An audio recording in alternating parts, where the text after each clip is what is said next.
اب ان کے پاس وہ ڈسپیوٹ سٹیٹس ختم کر کے اس کا مرجر کیا ہے، پھر بھی تو پالیٹکس تو ادھر بھی چل رہی ہے.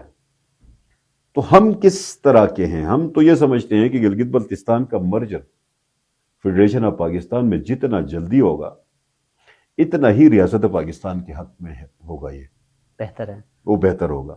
اور وہ مطلب جس شکل میں بھی ہو، merger of Gilgit Baltistan, integration of Gilgit Baltistan into the federation of Pakistan, یہ جتنی جلدی ہوگا اتنا ہی ہمارے حق میں بھی ہے، یہ فیڈریشن کے بھی حق میں ہے. اور جتنا ڈیلے ہوگا اس کی انٹیگریشن اور اس کا مرجر، اس کے ریپرکشنز جو ہیں وہ ریاست پاکستان کے حق میں نہیں ہے، حکومت پاکستان کے حق میں نہیں ہے، اور گلگت بلتستان کے بھی حق میں نہیں.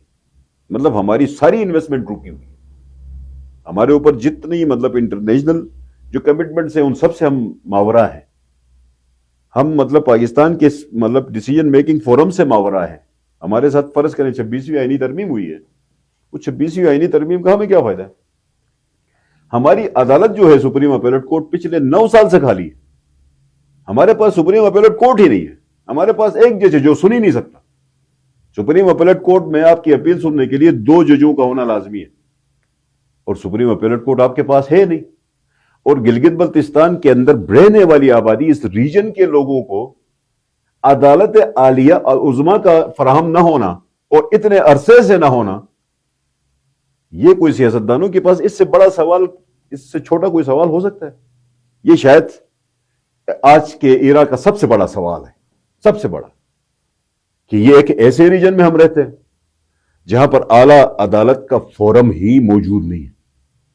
ہمارے پاس اتنے سارے مطلب فرض کریں 40-45 ہمارے سول کورٹس، ہمارے ڈسٹرکٹ کورٹس ہیں، ہمارے ایڈیشنل ڈسٹرکٹ کورٹس ہیں، ہمارے پاس سروس ٹریبیونل ہے، ہمارے پاس چیف کورٹ کے بینچز ہیں.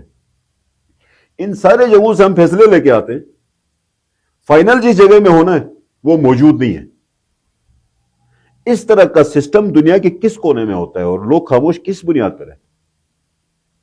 تو ہم اس طرح کے سسٹم میں رہتے ہیں. ہم یہ سمجھتے ہیں کہ پاکستان کی سپریم کورٹ کے جج کے لیے 26ویں آئینی ترمیم ہوتی ہے اس لیے کہ عدالت کو خالی نہیں رکھا جا سکتا. تو ہماری جو سپریم کورٹ ہے وہ تو ڈیفنکٹ ہے، ڈیفنکٹ. ایک جج سے سپریم کورٹ نہیں کہلاتی جب تک اس کے اندر 3 جج نہ ہو. رائٹ. امجد صاحب ٹائم کی کمی ہے، تھینک یو سو مچ. ہمارے پروگرام میں جی ناظرین یہ تھے امجد ایڈوکیٹ. امجد صاحب کی ایک اچھی بات، لور کورٹ سے اکراس گلگت بلتستان جتنے بھی ڈیسیجنز آتے ہیں ان کی ظاہری بات ہے اپیل عدالت عالیہ میں ہوتی ہے، جو گلگت بلتستان میں موجود ہے ہی نہیں، کیونکہ عدالت عالیہ میں کم سے کم 3 ججز کا ہونا لازمی ہے. تو یہ دنیا کے کس کونے میں اس کی ایگزامپل ملتی ہے؟ واقعی یہ ریالٹی کے عین قریب ہے. اور دوسری بات، ہم نے ان کے سامنے رکھا تھا کہ آپ کی پارٹی کے 4 امیدوار گلگت بلتستان اسمبلی میں تھے، 5ویں کی جو ہے نا انڈکشن ہو گئی.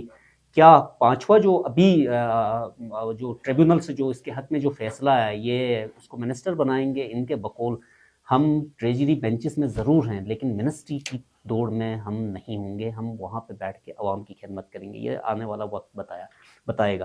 آج کے لیے اتنا ہی، اگلے پروگرام تک مجھے دیجیے اجازت. اللہ حافظ. پاکستان زندہ باد.